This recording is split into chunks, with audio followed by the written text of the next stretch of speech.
Sveiki visi! Ir šiandien mūsų magnetukų išpakavimo antra dalis. Ir šiandien mes jau išpakuosime netgi 6 Simpsonų magnetukus.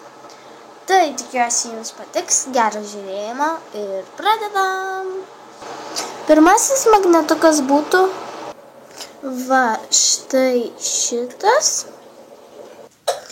Ir pažiūrėkime, kas jame viduje yra. O čia yra Homeris. Toliau antrasis būtų va štai šitas. O, jie sukimba. Ir čia būtų vėl Homeris.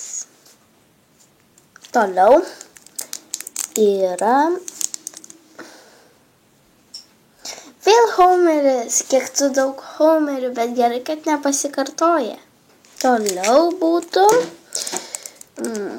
tik nesakai, kad vėl Homeris, nes pagaliau Bartas su Nelsonu. Na, iš tikrųjų užmiršau jo vardą, bet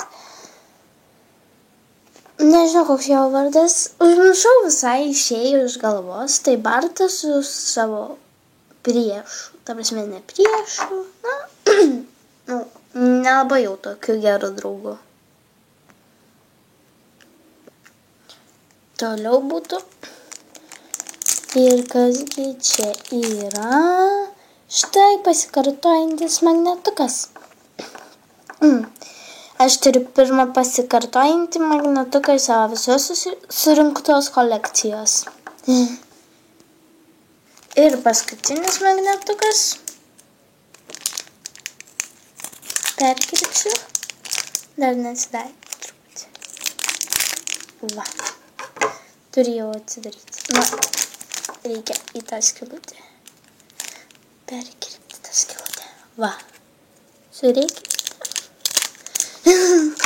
Na ir čia yra Bartas. Štai šiandienos surinkti Simpsonų magnetukai. Tai tikiuosi jums patiko. Ir laikinkite, taip pat galite komentuoti, kokių video norėsite. Ir su jumis buvo LPS lietuviškai. Ir bye bye.